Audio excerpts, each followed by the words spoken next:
Shalom, Erev Tov à toutes et à tous. On se retrouve avec Midreshet Yuda Manitou. Et toutes les 2 semaines, on a le plaisir d'écouter le docteur Emmanuel Schibert. On continue à parler des Télim. Et tu veux nous parler d'un personnage assez spécial, Doeg Aïdomi, de Chavod. Merci Johan, chers amis, nous allons étudier aujourd'hui un psaume très spécial, surtout que le psaume parle d'un individu qui est resté dans la tradition juive biblique, mais surtout dans la tradition mishnaïque et talmudique, comme étant un des personnages les plus, on pourrait dire, les plus terribles qu'il y a eu malheureusement dans le peuple juif. Il s'appelle Doeg. Dans la Mishnah, dans le traité de Sanhedrin, nous enseigne que 4 idiototes, idiototes ça veut dire qu'ils ne sont pas rois, 4 gens simples n'ont pas le droit au monde futur. Bil'am Aracha, Doeg, Achitophel. Doeg est une des personnes qui n'a pas part au monde futur. Ça veut dire il y a Vamer Kulam Tzadikim. Dans le peuple juif, chacun, en fin de compte, finira par pouvoir hériter le monde futur. Doeg, non. Qu'est-ce qu'a fait ce Doeg pour mériter cela? C'est ce que David nous enseigne dans le psaume 52. Il y a énormément de midrashim qui parlent de Doeg, beaucoup de passages talmudiques, certains on le verra. On n'aura pas le temps de pouvoir donner un cours entier sur Doeg, parce que si on donne un cours entier sur Doeg, on n'aura pas le temps d'étudier les Télim, et puis on a quand même beaucoup de choses à faire dans les mois à venir. Il y a beaucoup de psaumes à étudier, on a fait une bonne partie, bon, prochaine, mais il y en a encore à faire. Et donc, on va d'abord étudier, comme on a l'habitude dans les psaumes historiques, le contexte de Doeg. Et regardez bien, on va étudier maintenant quelque chose de très spécial, c'est le texte de Doeg. Alors regardez bien, une seconde. Voilà. Très bien. Alors, Samuel 1, 21. Alors, l'histoire qu'on va lire ce soir se passe après l'histoire qu'on a étudiée dans le psaume précédent. Vous vous rappelez, dans le psaume dans lequel nous avons vu comment David, poursuivi par le roi Saül, a dû s'enfuir par la fenêtre dans la nuit et, en fin de compte, a rejoint Shmuel à Naïot. Après cela, Shaoul décide de tuer David. Il voit dans David un personnage extrêmement problématique, excusez-moi, et donc Shaoul décide de tuer David, et David, à ce moment-là, rencontre de façon tout à fait secrète Jonathan, le fils de Shaoul, et Jonathan lui a dit, mon cher ami, on va voir, est-ce que mon père vraiment a décidé de te tuer? Et donc il y a un célèbre passage qu'on a l'habitude de lire dans la Haftara de Shabbat, qui est la veille de Rosh Chodesh, Vayomer Machar Chodesh, dans lequel Shaoul organise le jour de Rosh Chodesh un grand repas, un festin avec toutes les gens de sa famille, les gens qui sont très proches de lui, son état-major, etc. Le premier jour, David n'est pas là. Tu dis, bon, peut-être que David est impur, je sais pas quoi, il n'est pas là. Le deuxième jour, David n'est pas là, et là, Shaoul dit à Jonathan, pourquoi David n'est pas là? Jonathan lui dit, bon, en vérité, David m'a demandé l'autorisation de rejoindre sa famille. Et là, Shaoul donne un coup à Jonathan et lui dit, tu es une ordure. Il insulte de tous les noms, lui et sa mère, en lui disant, à cause de toi, je ne pourrai pas assurer mon royaume. Et là, Jonathan rencontre après encore une fois en cachette David. Il lui dit, mon père, Shaoul, a décidé de te tuer. Tu dois t'enfuir. Le pauvre David a quitté la maison pendant la nuit. David n'a pas tout à fait où être. David n'a pas amené avec lui à manger. David meurt de faim. Il est pas bien. Qu'est-ce que fait David? Et puis David n'a pas d'armes, il n'a rien, il est complètement seul. Il est sorti, quasiment sa femme bien-aimée, Michal, l'a fait descendre par la fenêtre. Il ne pouvait pas prendre quelque chose avec lui pour ne pas s'alourdir. David est seul, il n'a pas où être. Pourtant, il est en danger. Tous les gens de la famille, toutes les personnes qui sont proches de Shaoul ont reçu l'instruction d'attraper David quasiment vif ou mort. Et puis si c'est vif, c'est mieux, comme ça Shaoul pourra le tuer en tant que Mourad de Malchout. Shaoul voit dans David quelqu'un qui met en cause sa position de roi. Il le voit très mal.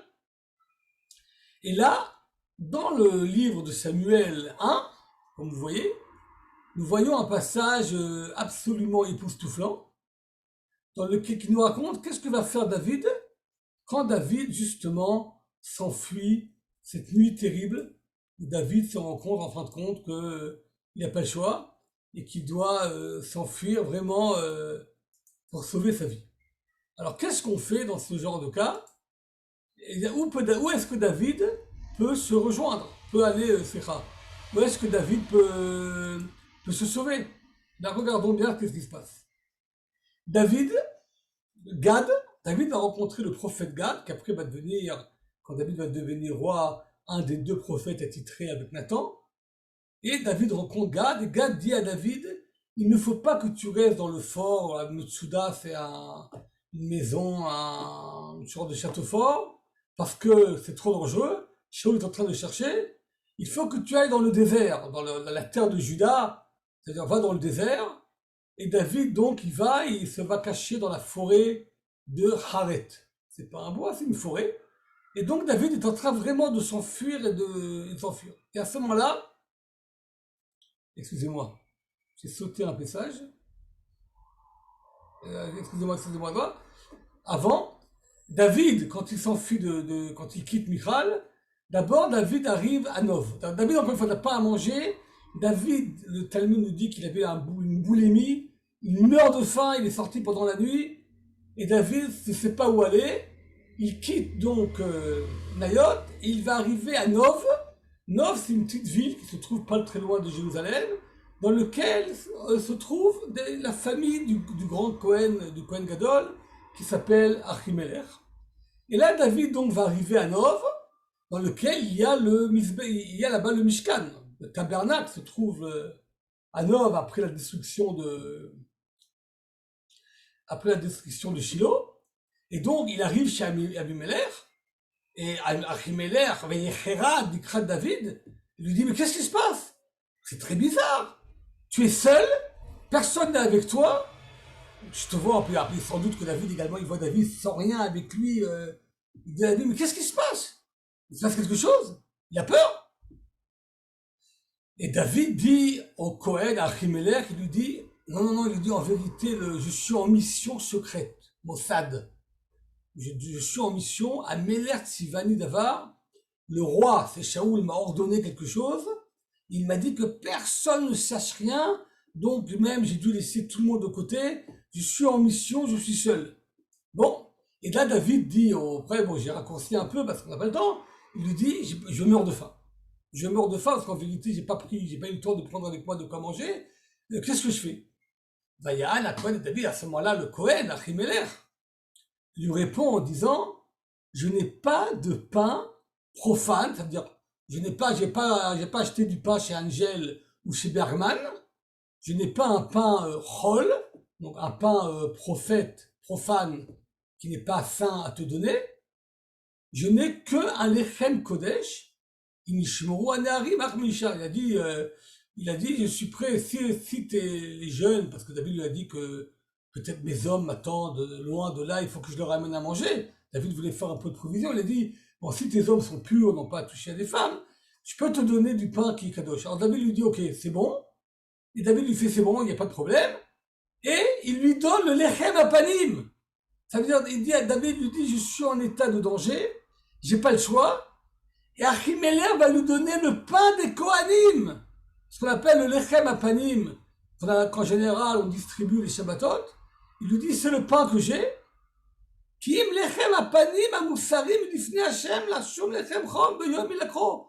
Le pain, donc lechem apanim, que normalement on garde jusqu'à Shabbat, c'est un pain qu'on ne peut donner qu'aux Kohanim, et comme il n'y a pas le choix, donc Achimeler donne à David des pains qui se trouvent sur le Shulchan Lechem Apanim, cette table spéciale dans laquelle on pose le Lechem Apanim dans l'autel. Ok. Et à ce moment-là, il s'avère qu'il n'y a personne dans le tabernacle, il n'y a que David, Achimeler et encore quelqu'un. Vesham, regardez le verset 8, vous pouvez regarder la traduction, je lis le verset en hébreu, Vesham, Ish me'avde Shaul bayomahu, Netza lifnei Adonai ushmo doeg adomi abir haroim asher Shaul. Là-bas, il y a une personne qui est un des serviteurs, mais le mot Eved veut dire une des personnes les plus proches du roi Shaoul, Netza lifnei Hashem, qui s'est arrêté devant Dieu, il s'est arrêté, retenu devant Dieu. On va voir un peu dans les commentateurs, ça, je ne sais pas cette expression, retenu devant Dieu, et son nom, Doeg Adomi. Alors, souvent on a l'habitude de traduire Doeg l'Iduméen, c'est pas tout à fait juste, puisqu'il semble que Doeg ne soit pas... Alors, enfin bon, disons franchement, on pourrait dire il y a deux directions dans les commentateurs. La plupart expliquent, dans le Midrash, il dit, Do Adomi, il venait de la ville Malé Adoumim. Malé Adoumim, il n'était pas iduméen, il était juif, tout à fait, de la tribu de Juda, ou la tribu de Binyamin. En tout cas, parce que Malé Adoumim se trouve, comme vous le savez, entre Juda et Binyamin. Et donc, il vient de Malé Adoumim, et les gens de Malé Adoumim étaient appelés Edomim, parce qu'on savait que c'était un juif, il appelait Edomim, parce que dire Malé Edomim, c'est trop loin. Donc, Edomim, c'était les gens qui venaient de Malé Adoumim, c'est comme ça que dit le Midrash de Tehillim, ou bien, il y a d'autres Midrashim qui disent que Doeg vient d'une famille originaire de Édom, qui s'est convertie il y a longtemps, comme Hérode, qui était également converti. En tout cas, donc, il s'appelle Doeg Adomi, Abir Haroim Asher le Shaul. Abir Haroim, la signification littérale de Abir Haroim, le prince des bergers. Autrement dit, il est en fin de compte, on pourrait dire, le ministre il est le ministre des bergers, c'est le chef, le responsable de tout le troupeau de Shaoul. Ok, donc c'est un poste très très important. Poste très important d'être le Abir Haroim. Et à ce moment-là, David dit à Achimeler, David demande à Achimeler, est-ce que par hasard tu as une épée? Je suis en mission, je suis parti sans armes. Aujourd'hui, le type, il arrive, il demanderait, est-ce que par hasard tu as un revolver, un M16, un fusil, parce que il y a des terroristes, il faut faire attention. Et à ce moment-là, le Cohen, donc Achimeler lui dit, la chose que j'ai, c'est l'épée de Goliath, que tu as tué dans le Hémek Haïla. Je l'ai entourée dans une sorte de couverture. Si tu veux, tu peux la prendre. Ça, c'est l'histoire. C'est ça la discussion que a eu David avec Achimelech. Ok? Maintenant, voilà. Maintenant, David s'enfuit de là-bas, rencontre Gad, et Gad lui dit, tu ne peux pas rester maintenant, tu dois t'enfuir. Donc David s'enfuit, il va arriver là-bas, il va même arriver après chez les Philistins. Bon, David est en train de s'enfuir vraiment à la rescousse, et à ce moment-là, le verset dans le chapitre 22 nous raconte une histoire absolument incroyable. Shaoul sent que David est aidé. Il est impossible que David, on ne le retrouve pas. Toute la police, tous les gardes frontières, tous les personnes qui sont très proches du roi Shaoul sont en train de rechercher David. On n'arrive pas à trouver David. David, d'après, encore une fois, on voit encore une fois la paranoïa terrible de Shaoul. Pour Shaoul, c'est évident Ok? Pour Shaoul, c'est évident que David est aidé, il y a un traître parmi eux. Bon, encore une fois, Shaoul n'a pas tellement réfléchi que quand il y a un prophète qui est avec un roi, le prophète persécute. En tout cas, regardez bien le verset 7. Shaoul réunit tous ses proches, tous ses serviteurs. Il leur dit, écoutez-moi bien, Bnei Yemidi, ça veut dire enfant de la tribu de Binyamin. Autrement dit, ma tribu à moi.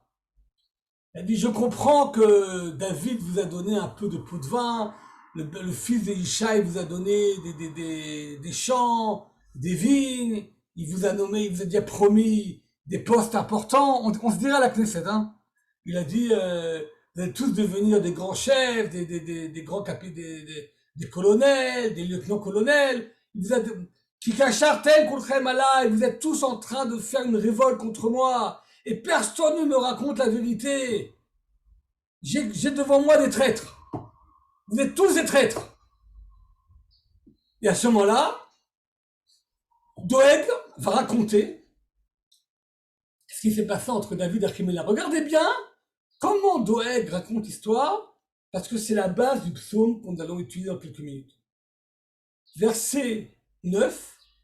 Vayaan Doeg à Adoni, vonitsa la veuve de Shaoul. Doeg, qui est celui qui est debout à la tête des serviteurs de Shaoul, donc une des personnes les plus proches de Shaoul, il va lui dire la vérité, je vais te raconter ce qui s'est passé. J'ai vu de mes propres yeux Ben Ishaï, parce que comme Shaoul déteste David, il est incapable de sortir le nom David. Il est impossible. Quand quelqu'un malheureusement haït quelqu'un, on dit le Dor il marche même que son nom soit effacé. Il ne peut pas prononcer le nom de David, il l'appelle le fils de Ishaï. Il ne peut pas prononcer le nom de David, et Doeg également. Il a dit, je l'ai vu arriver à Nov, à Achimelech ben Achitouv. Et là, regardez bien comment Doeg, pour se positionner de façon positive par rapport à Shaoul, ment de façon effrontée. Premier mensonge, Vaïshalo Bachem, Betzelatalo. Il a dit, Achimelech a pris les Urim et Tumim, ça veut dire le pectoral dans lequel il y a les lettres qui s'allument, dans lequel le Kohen Gadol peut savoir exactement la vérité. Il a dit, Vaïshalo Bachem, David a demandé à Achimelech de savoir quoi faire avec lui, et Achimelech a agi avec David en regardant dans le pectoral qu'est-ce que Dieu veut. Il faut bien que le Midrash dit, c'est très grave ce qu'a fait Doeg, parce qu'il n'y a qu'un roi qui peut demander au Kohen Gadol qu'est-ce que demande les Urim et Tumim. Shaoul, c'est lui, on avait vu souvent, Shaoul, c'est lui qui demande au Kohanim Abdolim qu'est-ce que dit les Urim et Tumim. Et là, il dit, David a demandé à Achimelech. C'est faux, David. Achimelech n'a pas pris ça. Donc, premier mensonge flagrant. Et suite à ça, il lui a donné Seda Natalo. Il n'a pas donné quelques pains. Il lui a donné, Seda, c'est vraiment une quantité énorme. Il lui a donné vraiment beaucoup à manger pour qu'il puisse, donc, en vérité, donc, d'après ce qu'il essaie de raconter, c'est que Achimelech faisait partie des proches de David. Goliath a piché un talon. Il n'a pas dit la vérité. David n'a pas demandé à voir l'épée de Goliath. David a demandé à voir une épée, une arme, peut-être même un canif. Et celui qui lui a dit, j'ai rien, je peux te donner l'épée de Goliath. C'est pas que Achimelech a fait ça de son propre chef, c'est David qui a demandé à avoir une épée. Donc la façon que Doeg raconte ce qui se passe est absolument horrible, puisqu'il fait de Achimelech un traître qui trahit Shaoul. Et à ce moment-là, Doeg veut gagner des points en disant, personne n'a dit, le roi, en tant que tu me dis ça, je vais te dire qui te trahit.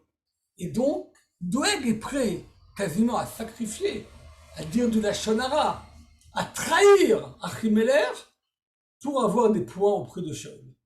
Évidemment, Shaoul est fou furieux. Shaoul envoie à ce moment-là une urgence d'amener Achimelech et d'amener également tous les prêtres de sa maison qui sont un homme, tous arrivent devant le roi. Et à ce moment-là, Achimelech est au courant de rien. Vayomer Shaoul Shmana ben Achitouv. Et là également, Shaoul n'est même pas capable de dire le mot Achimelech. Il y a une telle haine pour Achimelech qui lui est rentrée, qu'il appelle Ben Achitouv, comme il dit Ben Ishaï. Même pas capable de sortir son, il lui dit, écoute-moi bien, il lui dit, il n'est ni Adoni. Vayomer Elav Shaoul, Lama Keshartem Alei. Pourquoi tu as fait une révolte contre moi, toi et Ben Ishai? Tu lui as donné du pain, tu lui as donné une épée, tu as demandé au nom de Dieu comment l'aider pour faire un Orev, ça veut dire pour me piéger aujourd'hui. Achimelech est complètement abasourdi de la remarque de Shaoul, il est au courant de rien, il est complètement déboussolé de ce que lui dit Shaoul, c'est complètement horrible pour lui. Il dit mais c'est impossible, comment ça, c'est complètement anormal. Donc, Achimelech dit au roi, au milieu de Kolabadecha que David Neyman, il a dit je comprends rien, et je suis complètement, il dit je comprends rien. Mais il n'y a pas quelqu'un qui est plus proche de toi que David. Il dit, je comprends pas, mais pourquoi tu m'accuses d'être en rébellion contre toi? Achimelech est au courant de rien. Hein. Il lui dit, mais il n'y a pas quelqu'un de plus fidèle que David. En plus, c'est ton gendre. Et toujours, Salam Shatecha, il a toujours été discipliné. Et c'est quelqu'un que tu as très respectable. Ayom, Archiloti, Lishol Belohim. Est-ce que tu crois qu'aujourd'hui, j'ai demandé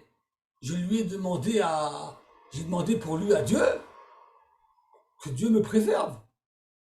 Il ne faut pas que le roi ait la moindre intention de me mettre quelque chose dans ma bouche, parce que je ne savais pas de tout cela. Je suis au courant de rien. Mais regardez, c'est quoi la force de la Shonara, la force de la médisance. Si Achimelech, si Doeg me dit, j'ai vu que David était chez Achimelech, questionne-toi. Mais c'est ça la force de la médisance. Doeg a déjà présenté l'affaire en la clouant. Et à ce moment-là, Shaoul n'a aucune confiance en Achimelech. Tout ce que va dire Achimelech n'est pas digne de confiance. Et à ce moment-là, le roi lui dit, Mot tamut Achimelech, ata bechol bet avicha. Tu vas mourir. Tu es Mored de Malchut. Tu es quelqu'un qui se rébelle contre le roi. Kol Amored de Malchut, Mita. Évidemment, c'est faux. Achimelech n'a jamais fait rébeller. Il est tout à fait innocent. C'est ce qu'il dit. Et à ce moment-là, Shaoul, fou de colère de ce qu'a fait Achimelech, ordonne à tous les gens qui sont autour de lui, en français il a traduit le mot satellite, c'est pas des satellites, il meurt à Melech, la Ratsim, les Ratsim sont des fantassins qui sont à côté de lui, donc ce sont des soldats à lui, entourez les prêtres de Dieu et tuez-les. Parce qu'ils ont fait main avec David. Ils savaient que David était en fuite. Ils n'ont pas voulu me le dire. À ce moment-là, les serviteurs du roi, les fantassins, ont refusé de tuer les Kohanim. Ils ont dit, mais regardez, ça va mal. Ils n'ont rien dit, ils n'ont pas osé parler contre Shaoul. Ils ont refusé. Ils ont dit, ce qu'on s'appelle aujourd'hui en hébreu, Gouda Bilti Alil. Autrement dit, c'est un ordre immoral. Donc ils ont refusé de tuer. Et à ce moment-là, le roi dit à Doeg, puisque c'est toi qui as raconté, eh bien, c'est toi qui vas frapper les Kohanim. Doeg, sans hésiter, prend une épée, il a tué 85 Kohanim qui étaient habillés en habit de Kohen, il les a tous tués. C'est-à-dire, après on va raconter un peu le côté psychologique qu'il y a là-dedans, et la ville Nov Ira Kohanim, il a tué toute la ville de Nov, de l'homme jusqu'à la femme, mais Olel va donner, Veshor Vechamor Vasel le Ficharev.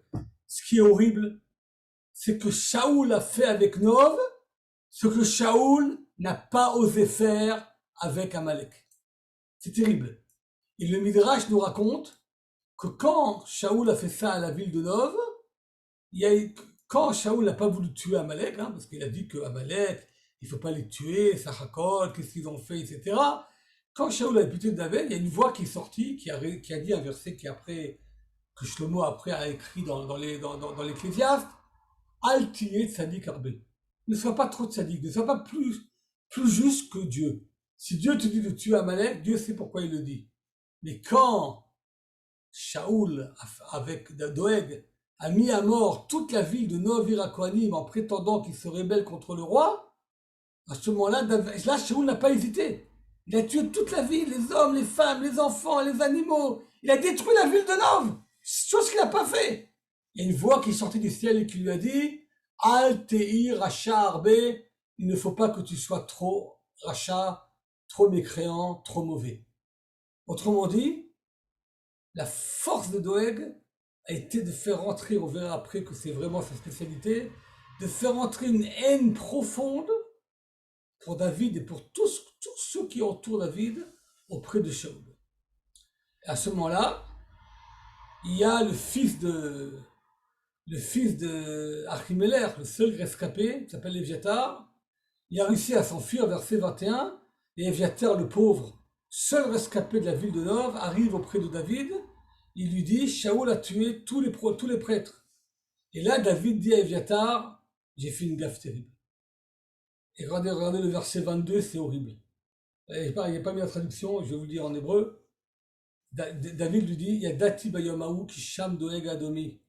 Ah, en vérité, je savais ce jour-là, quand j'ai vu Doeg, qui a guet Yagi de Shaoul, Anochi Saboti me connaît fait Betavrel.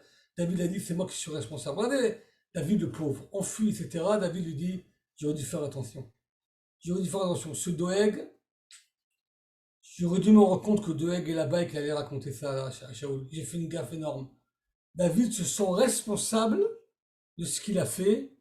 David se sent responsable du meurtre de la ville de Nov. C'est absolument horrible. Mais regardez la différence entre David et Doeg. David se sent responsable de ce qu'il n'a pas fait, et Doeg n'est pas capable d'être responsable de ce qu'il fait. C'est ce qui, en général, malheureusement, va souvent ensemble. Hein, ok? Et là,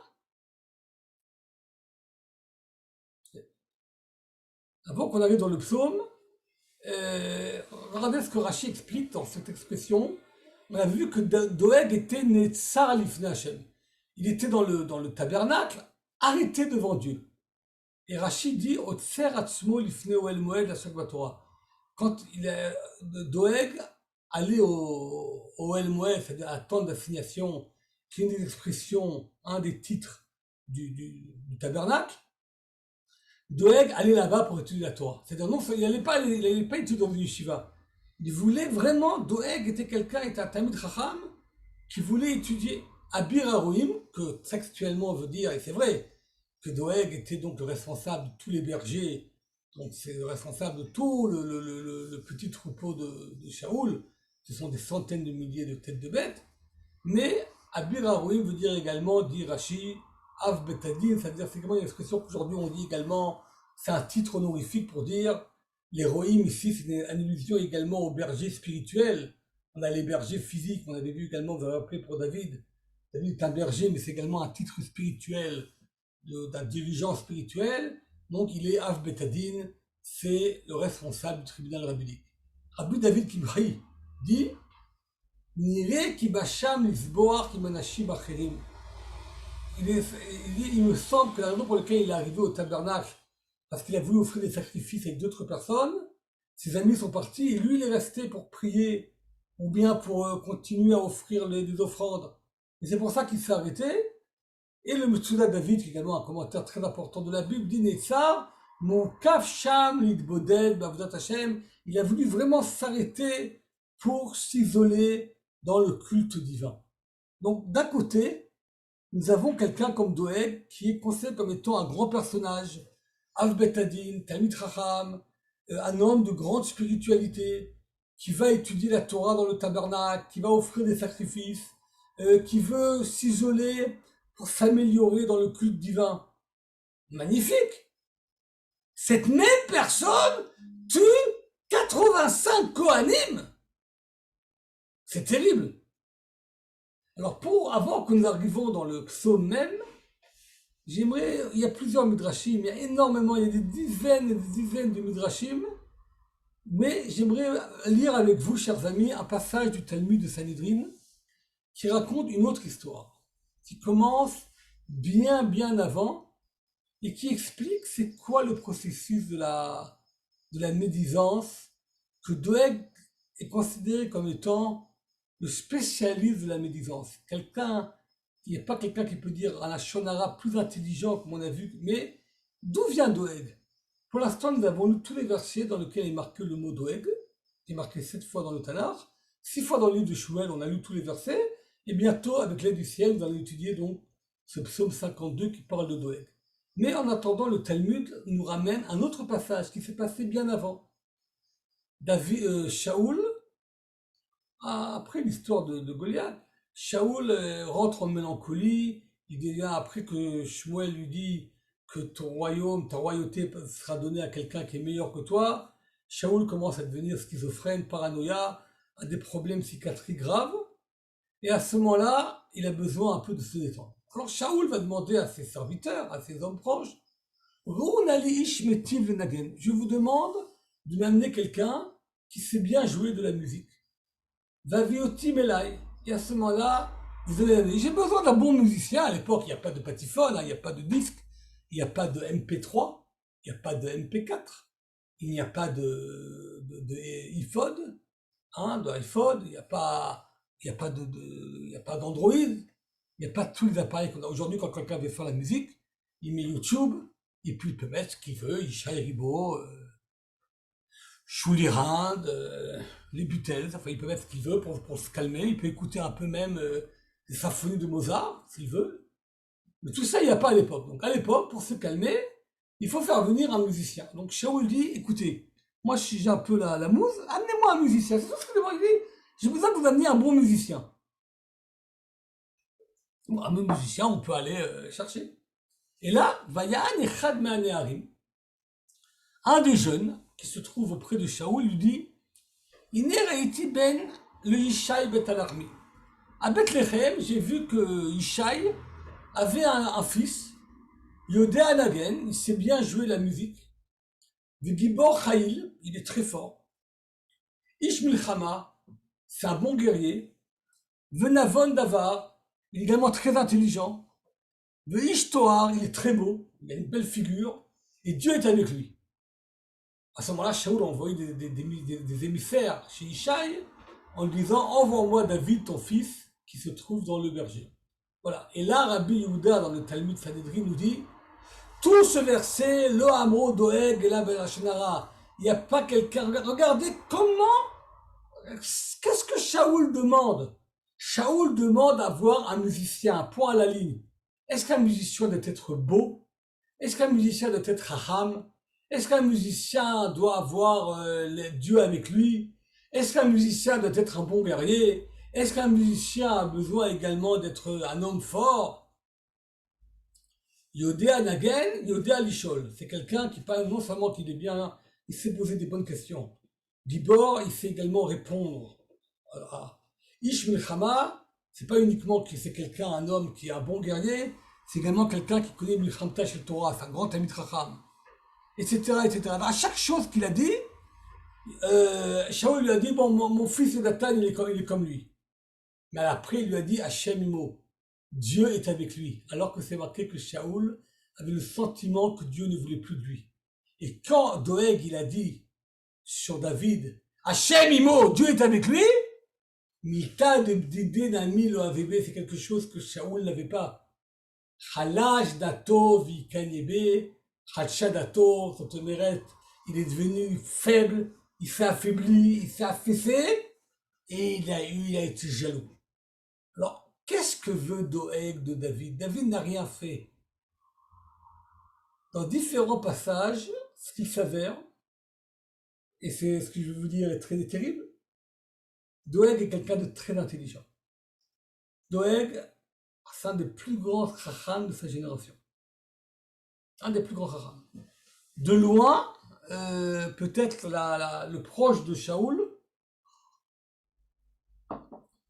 le plus érudit, le plus instruit, le plus chacham, sur lequel Shaoul a beaucoup confiance. Mon sentiment, d'après, je vais vous ramener un passage du Talmud de Yebamot lié à Shavuot qui parle de ça, c'est que Doeg a compris qu'il a vu ce qui se passe. Doeg il est chacham, il a vu que Shaoul n'a pas écouté Shmuel. D'après plusieurs passages talmudiques, il semble que c'est Doeg qui a incité Shaoul à ne pas tuer Agag. Il a fait fauter Shaoul par rapport à Amalek, peut-être pour renforcer sa position, pour différentes raisons qu'on ne peut pas savoir. En tout cas, Doeg, peut-être, il est possible que Doeg pense que c'est lui qui mérite d'être roi. il y a des mégalomanes partout. En tout cas, Doeg ne se prend pas pour la queue d'une poire.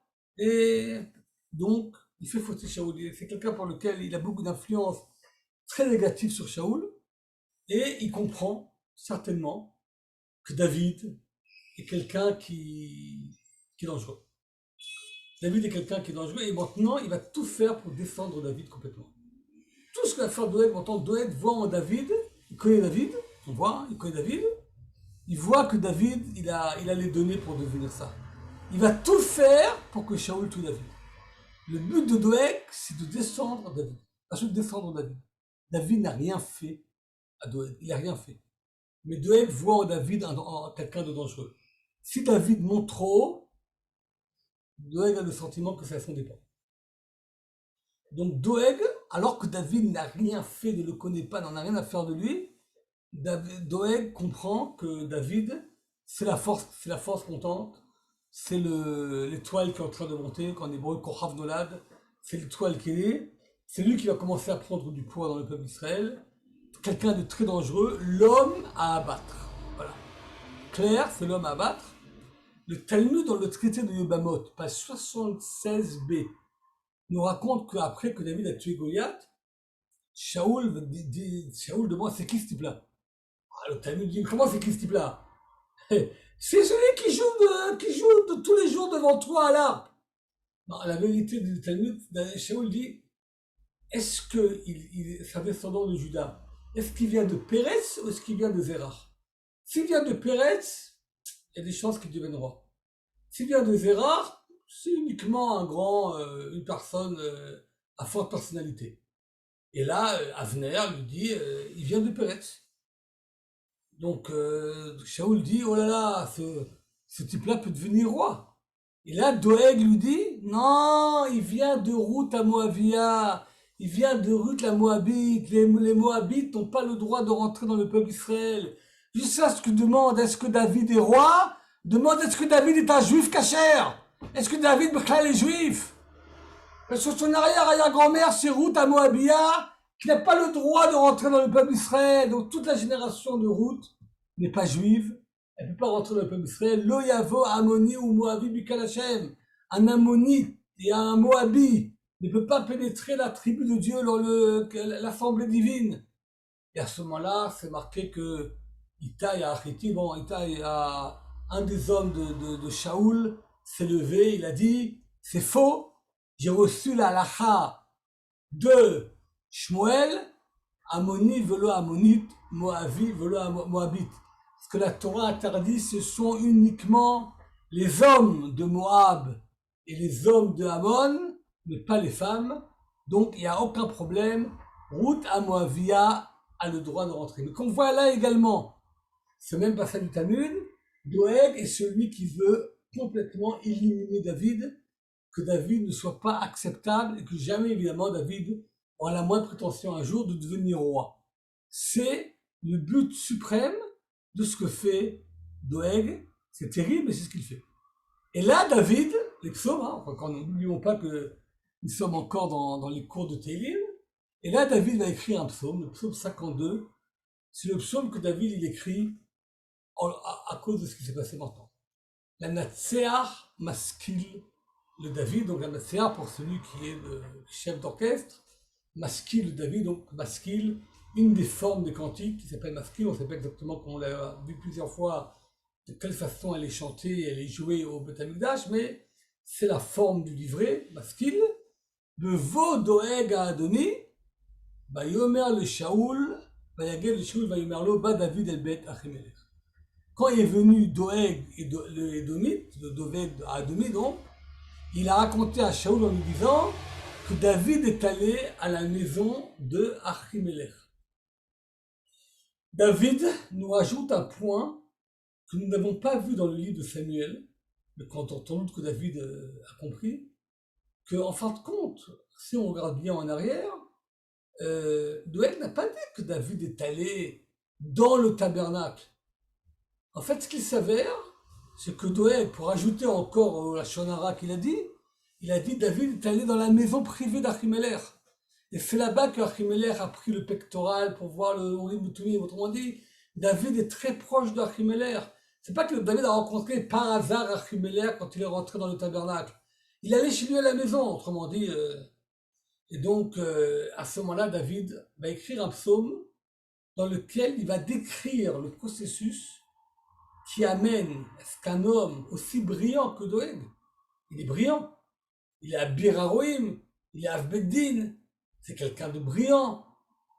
Dans la maison de Shaoul, qui est une maison de très haut niveau, la maison du roi, il est Al Nitzavim Achal David, Achal de Shaoul, c'est le responsable, le plus grand de tous les proches de Shaoul.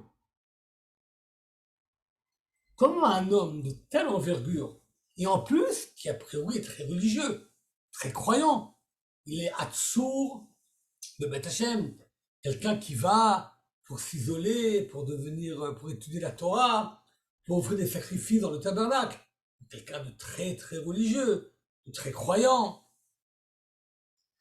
Comment un homme comme ça peut tomber aussi bas? Comment un homme comme ça peut devenir après un traître qui va mentir et qui va tuer Noav et Rakoanim?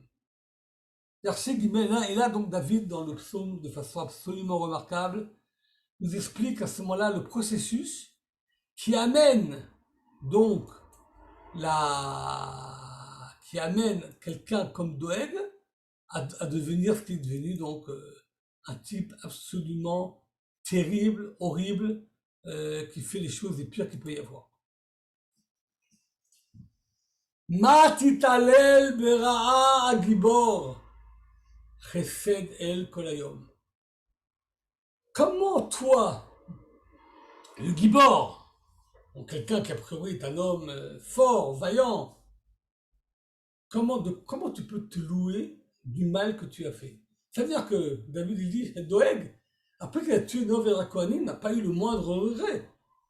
Et là, il y a un processus psychologique que j'ai appris dans une société où j'avais travaillé, et j'avais ce qu'on appelle mon Samankal, directeur général adjoint responsable du marketing dans une société high-tech où j'ai travaillé, qui était mon boss, Guidon, un type extraordinaire, un ancien du Shabak et du Mossad, etc., etc. Et puis il m'a dit une fois, on a eu une discussion sur le Shabak, que je connaissais un peu quand j'étais au Liban, mais lui, il connaissait bien mieux que moi, il m'a dit, il y a un phénomène qu'on voit avec les terroristes, avec les Arabes. Ils croient à leurs mensonges. Il a dit, c'est un point que j'ai vu moi-même après de mes propres yeux. Après, il a dit, ils croient à leurs mensonges. Ça veut dire que le type, il ment. Au début, il sait qu'il ment. Et avec le temps, il croit à son mensonge. Et il vit dans le monde imaginaire qu'il a créé. Il y a une blague dans le Shabbat à Gaza. Les enfants d'un terroriste qui lui cassent les pieds, il leur dit allez au centre-ville, il y a quelqu'un qui distribue des bonbons. Et les gosses, ils courent de Khan Yunis au centre-ville de Gaza. Et le type, il retourne en disant mais les gosses vont aller là-bas, il n'y a personne qui distribue des bonbons. Je retourne dormir, et maintenant j'ai 2-3 heures de libre, jusqu'à ce que les gosses ils reviennent. Et puis au moment il va se coucher, et puis il dit mais si quand même il y avait quelqu'un qui distribue des bonbons. Et en fin de compte, le type, après une demi-heure qu'il fait, il se lève, et il se dit, s'il y a des bonbons, je vais pas laisser mes gosses avoir les bonbons tout seul. Autrement dit, le processus, il m'a dit, c'est une blague du Shabbat, il m'a dit, mais c'est entièrement vrai. C'est-à-dire, au début, le type, il ment, il est tout à fait conscient que c'est faux ce qu'il dit, mais il se persuade que c'est vrai. Auto-persuasion du mensonge. C'est le phénomène, malheureusement, qu'on voit chez Doeg. Doeg, c'est très bien qu'Achimelech l'a pas trahi. Au début, il ment sur Achimelech. Il raconte des histoires qui ne se sont pas passées. Que Achimelech a reçu David dans sa maison, qu'il a sorti le Urim et Tumim, le pectoral, pour savoir qu'est-ce que Dieu veut, qu'il ne lui a pas donné quelques pains qui manquaient, mais Tseda, il lui a donné vraiment, Tseda c'est une quantité de pain qu'on a au moins pour quelques jours, donc il lui a donné, que de son propre chef, il lui a donné l'épée de Goliath. On fait rappel également à Shaoul, l'histoire de Goliath, dans lequel Shaoul a un peu dans la gorge tout l'honneur qui a été fait à David là-dessus. Donc, et en fin de compte, Doeg, après avoir menti, croit dans son mensonge, et prêt à tuer Noav Rakonim en disant effectivement, ils ont aidé David, donc ce sont des gens qui se révoltent contre le roi. En sachant très bien que ce n'est pas son intention. Mais il dit, c'est pas grave, il dit en vérité, en fin de compte, finalement, à la finale, comme on dit aujourd'hui, à la finale, David a sauvé sa vie grâce à Achimelech, David a reçu à manger par Achimelech, il a reçu l'épée de Goliath par Achimelech, Tachles, Achimelech a aidé David, il mérite de mourir, lui et toute sa famille. C'est ce que David, Mati Talel Bera Gibor, tu étais quelqu'un de vaillant, tu es un Gibor, et d'où Gibor, Kovesh Yitzro, l'homme fort, c'est celui qui sait maîtriser ses instincts. Et toi, tu te loues du mal que tu as fait. C'est-à-dire, tu as fait du mal, tu sais au début que tu as fait du mal, et après, le mal que tu as fait devient pour toi une source de louange. Il n'y a pas quelqu'un de plus fidèle à Shaoul que moi. Moi, je suis celui qui défend Shaoul. Je suis le seul qui défend le roi, parce que Shaoul se plaint que personne n'est avec lui. Moi, je suis défend, etc. Avot tarshov le shonecha, que ta arme l'outache aussi remia. Ça veut dire, ta langue, que tu as fait travailler, elle ressemble à une lame qui est très aiguisée, mais qui trahit. C'est-à-dire, si quelqu'un va utiliser, Shalom, un rasoir, une femme qui va vouloir se raser les jambes avec un rasoir qui est trop aiguisé, ce rasoir, en fin de compte, va lui faire des blessures. Donc, autrement dit, quand un rasoir, quand une lame est trop aiguisée, elle trahit. Chaque chose doit être faite comme il faut. Quand un couteau est aiguisé de façon normale, il coupe bien. Quand il est trop aiguisé, il peut blesser, il peut même couper la planche de travail, il peut faire des dégâts sur le marbre de la cuisine. Non, c'est ce que David il dit. Ta langue est trop aiguisée. Ça veut dire que quand tu parles, tu fais un lachonara, on pourrait dire un lachonara trop développé, qui ne fait que du mal. Verset 5. Afta ramitov. Sheker midaber selek-sela. Tu as préféré le mal au bien, le mensonge, que de dire des choses justes. Ça veut dire que normalement, quelqu'un comme toi, quelqu'un de ton niveau, David Raham, Avbeddin, quelqu'un de ton niveau, en plus un homme riche, le responsable de tout les troupeaux du roi, normalement, quelqu'un comme toi doit aimer le bien, doit aimer la vérité, doit être quelqu'un d'honnête. Tu préfères le mal au bien. Parce qu'en vérité, avec le mal, tu te positionnes. C'est-à-dire, en étant honnête, tu sens que tu n'arrives pas à progresser assez. Afta kol divrei bala, le shon. Tu as aimé les paroles de médisance, les paroles bala, qui vient du mot blial, quelqu'un qui n'a pas de retenue, qui n'a pas un joug divin qui le retient. Le shon mirma, ta langue est une langue de trahison. À ce moment-là, David il dit, pourquoi tu as fait tout ça? Maintenant, tu seras puni. Mida que neged mida. Ce que tu as fait va te retourner sur ta tête. Gam el itatsra la netzach. Dieu va te démolir, va te détruire à tout jamais. Yartecha v'yisachacha meoel. Tu seras rejeté de la tente. La tente, c'est une allusion au Beth Midrash. C'est une allusion au El Moed, la tente d'assignation du tabernacle. Cherchera Meretz Chaim Sela, tu seras déraciné de la vie. Et de là, d'ailleurs, nos sages nous apprennent que David a demandé, ou David en tout cas était conscient, que Doeg n'aura pas part au monde futur, le monde futur qui est appelé souvent dans le cadre des Teilim, Eretz HaChaim ou Artsot HaChaim. Kam Kieler Artsot HaChaim, une expression qu'on voit également dans les Hallel.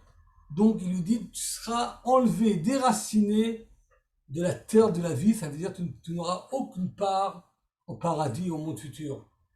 Et à ce moment-là, toi, qui as cru que tu peux faire ce que tu veux, qui as cru que tu peux tourner et renverser Shaoul, faire les choses les plus graves, tu vas devenir la risée de tous les hommes honorables. Regardez le verset 8, terrible. Ve'yiru tzadikim yiraou, va'ala bisraku. Les tzadikim, les hommes justes, ils vont voir ce que tu as fait. Ve'yiraou, ils auront peur. Valem Israkou, et en fin de compte, ils se moqueront de toi. Pourquoi ils vont se moquer de toi? Ils vont dire la chose suivante. Il naît à Gever, lui Yassim El voilà, il y a un homme, comme Doeg, qui ne prend pas Dieu comme étant sa force. Vaïftar Berov Oshro, il a confiance dans son argent. Yaoz Be'avato, il est fier Be'avato ici veut dire également dans son être. Il est imbu de sa personnalité. Le problème de Doeg, orgueil terrible, il ne se prend pas pour la queue d'une poire. Doeg dit, je suis l'homme le plus intelligent. Je suis l'homme le plus racham. Je suis le type qui connaît le mieux. Il n'y a pas un Talmid racham plus grand que moi. Je suis le grand de la génération. Je suis le Abel de la génération. Je suis. Et à ce moment-là, où est Dieu là-dedans? Autrement dit, même quand il va rentrer la liot Atsur l'Ifne Hashem, même quand quelqu'un comme Doeg rentre dans le tabernacle en disant je veux progresser, il ne progresse pas au nom de Dieu, il progresse pour lui-même. Il y a Oz Be'avato dans son essence même, il se prend pour quelqu'un de puissant. Autosatisfaction, se prendre l'orgueil à l'abcès. Tout le monde est rien, tout ce que je fais est bon, et c'est que les gens vont se moquer, c'est ce que dit David Ameller. Les juges vont se moquer de toi. Ils vont dire à quoi ça sert, à quoi sert ton argent, à quoi ça sert si tu n'es pas Dieu au-delà de toi. Vanné, dit David, moi, qui suis poursuivi, à qui tu en plus, il faut bien comprendre. Et à mon avis, une des raisons pour lesquelles, j'ai pas vu ça écrit, mais je pense qu'il y a également de la logique là-dedans. Je pense qu'une des raisons, il est vraisemblable, sans pouvoir le prouver, une des raisons pour lesquelles Doeg voulait détruire la ville de Nov, en sachant que la Shonara qu'il a fait sur Nov est un Shonara terrible et qu'il savait très très bien que Shaoul allait craquer complètement et allait tuer tout le monde, il voulait également enlever, en sachant que David maintenant va s'enfuir, il voulait également détruire Nov et que David n'ait plus le soutien de cette ville de Kohanim qui était pour David et qui rapidement aurait compris très bien que David, autrement dit, quelqu'un comme Achimelech et tous les Kohanim de là-bas qui sont des hommes saints, qui peuvent prendre le pectoral et comprendre qu'est-ce que Dieu veut, ce sont des gens qui sont dangereux, pas pour Shaoul, ils sont dangereux pour Doeg. C'est-à-dire, Nov Kohanim est une ville qui est dangereuse pour Doeg. Ce sont des gens qui vont comprendre tout à fait que David est un tzaddik. Alors, quand Achimelech a entendu David, il était persuadé que David a dit la vérité, qu'effectivement il est au service de Shaoul, etc. Donc, Nov dérange Doeg. Il voit en nous des gens qui peuvent un jour aider David et s'opposer à lui. Et David lui dit, donc, comment tout le monde va se moquer de toi, toi qui as confiance en toi, qui crois en ton argent et à ta chorma, tu ne vaux rien. Mais moi, le pauvre David qui doit s'enfuir, Vani, que Zaïd Ra'anan de Beth Elohim, moi je suis comme un olivier frais dans la maison de Dieu. Batarti b'chesed Elohim ou Abed. J'ai confiance absolue dans la bonté divine à tout jamais. Autrement dit, David il dit, toi, tu as voulu me faire du mal. Tu as voulu me poursuivre. Mais tu comprends que c'est exactement le contraire. Moi, c'est moi qui suis dans la maison de Dieu. Tu as voulu détruire Nov, mais moi je suis comme un olivier qui est verdoyant, qui est frais dans la maison de Dieu. Otra leolam, et là il y a le verset final de ce psaume. Otra leolam qui a cita. Je te remercie à tout jamais pour tout ce que tu as fait pour moi. Vakavesh imcha, j'ai confiance absolue. J'ai un espoir, le mot tikva, un tikva. J'ai un remerciement qu'avait Hachem, j'ai une foi totale en ton nom, qui tov, neget, etc., parce que tu es bon en face de tous tes chassidim, c'est-à-dire en face de tous les gens qui sont des gens respectables, tu es bon avec eux. Autrement dit, Doeg n'est absolument pas un chassid. Et là, donc, chers amis, on va revenir, comme ça je peux vous voir. Ceux qui veulent, on va terminer bientôt le cours, donc ceux qui veulent ouvrir les vidéos, que je puisse vous voir, ouvrez-le, et ceux qui ne veulent pas, ne l'ouvrez pas. Doeg est un personnage qui n'est pas clair. On ne sait pas exactement qui il est. une étoile, quelqu'un de très intelligent qui est rentré par l'ENA au service de Shaoul. On ne sait pas comment Shaoul a pris Doeg, pourquoi Doeg est chez Shaoul, quel est le processus qui a fait que Doeg travaille chez Shaoul. Tout ça, on ne sait pas. Le verset de là. Ce qu'on voit uniquement, c'est qu'il y a chez Shaoul quelqu'un de très doué, de très intelligent, de très fort, de très chacham, riche, quelqu'un qui est également à la tête d'une des fonctions les plus importantes au niveau économique, le responsable de tout le bétail, de tout le menu bétail. On parle vraiment de Shaoul, qui a des centaines de milliers de têtes, donc quelqu'un qui est vraiment un très bon manager, qui a au moins un MBA du MIT ou de Harvard, qui a fait également les meilleurs yeshivot, comme Merkaz Arabe Ponevich. Donc quelqu'un vraiment de très haut niveau. Ça sert à rien d'avoir ce niveau-là si tu ne crains pas Dieu, et si tu essaies uniquement de te positionner, de gagner des points, et tu es prêt à faire tout le mal du veut. David pose ici une question de fond, que malheureusement, il faut dire bien, malheureusement, on rencontre trop souvent de gens, on entend tous les quelques temps quelqu'un qui était très charismatique, qui était rabbin, kabbaliste, et en fin de compte, il s'avère que c'est une ordure, quelqu'un qui viole des femmes, qui des fois est pédophile. On voit des choses horribles, des fois chez des gens qui étaient à l'époque des rabbinim, de renommée, je ne vais pas dire des noms, mais malheureusement, nous connaissons trop de noms de personnes comme ça, Rashi Yeshivot même, rabbins de communauté, des gens très, a priori, grands chachamim, très honorables, qui s'avèrent, malheureusement, on va pas raconter l'histoire de ce célèbre écrivain qui après a très mal fini, des gens célèbres, très imbus de leur personnalité, qui doucement commencent à croire, ils entendent des gens autour d'eux qui sont des grands chachamim. J'ai entendu que quelqu'un, malheureusement, également un rabbin, qui après malheureusement a été arrêté pour pédophilie, etc. J'ai entendu des gens qui étaient proches de lui avant quand il était encore célèbre, qui m'ont dit, il est encore plus important que le Rav Ovadia Yosef. Le Rav Ovadia Yosef a des élèves, il a encore plus d'élèves que le Rav Yosef. J'ai dit, mais attends, vous êtes complètement dingue. Excusez-moi, mais enfin, avec tout le respect, c'est pas un des grands de la génération, hein, votre maître. Avant qu'on découvre tout ce qui est sur lui. J'ai vu des gens de son entourage parler de ce rabbin, mais avec des titres comme Doeg. C'est un danger, David nous dit, quand quelqu'un est très chacham, est très respectable, et on fait de lui ce qu'il n'est pas, il se prend pour vraiment à la tête de personnes, il croit que la Torah a été donnée pour lui, ces personnes après peuvent tomber le plus bas du monde. Il n'y a rien qui les limite, puisqu'ils ne vivent que pour eux. Égocentrisme, c'est pas des gens égoïstes, c'est des gens qui sont égocentriques, pour qui ils ont vraiment une foi totale que le monde tourne autour d'eux.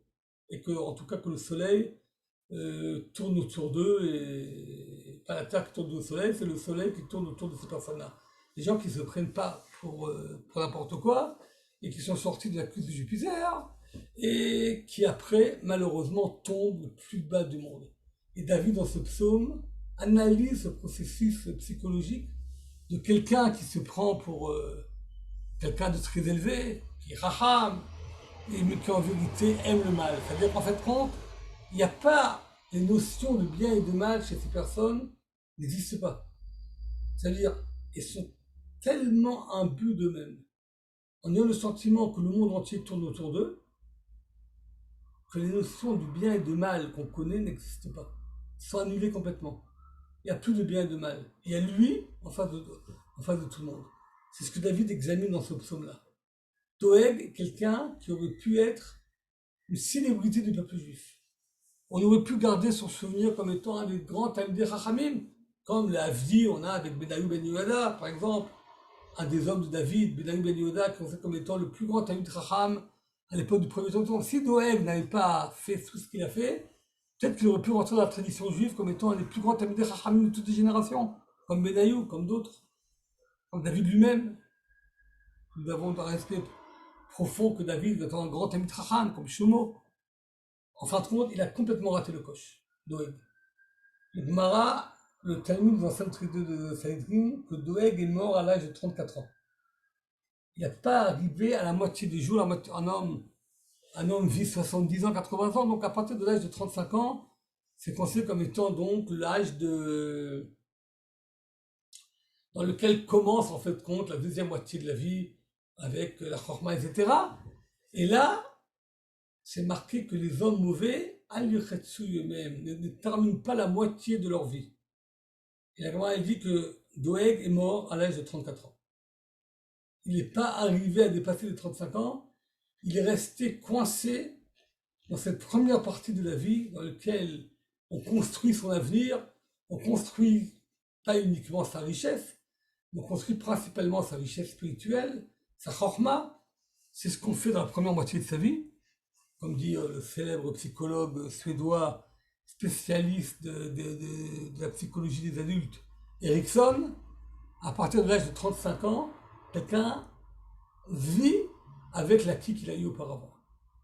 Quelqu'un de mauvais, profondément mauvais, n'arrive pas à l'âge de 35 ans. Du ciel, on ne laisse pas rentrer dans la phase, après la phase d'apprentissage, il y a la phase d'analyse, la phase qui permet d'être beaucoup plus chacham qu'avant. Ce passage qui se fait à l'âge de 35 ans, eh bien, Doeg n'a pas mérité. Voilà, donc là, nous avons également, encore une fois, un psaume historique. On voit un passage remarquable de Shmuel qui explique ce qui Doeg et comment David transforme ça dans un psaume éloquent. Et encore une fois, Doeg est considéré comme étant le symbole de l'homme qui fait la médisance, le symbole de la Shonara, quelqu'un qui ne sait pas garder sa bouche et en ne gardant pas sa bouche est capable de faire les choses les plus horribles. De mon côté, le cours est terminé.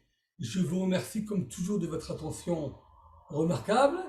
Si quelqu'un a une question, Chaverim, Chaverot, c'est l'occasion ou jamais, levez la main, posez la question. Et si vous n'avez pas de question, je vous souhaite, aujourd'hui on est déjà maintenant à l'entrée du mercredi, on est déjà à l'entrée du prochain Shabbat. Je vous souhaite Shabbat Shalom, me voir. Si vous avez des questions, envoyez-moi ou bien un chat ou bien des questions. Et s'il n'y a pas de questions, je vous dis au revoir. Yohan, je te passe le microphone. Merci beaucoup, Toda Rabba Emmanuel, pour tes enseignements. Vous pouvez maintenant réagir avec le micro.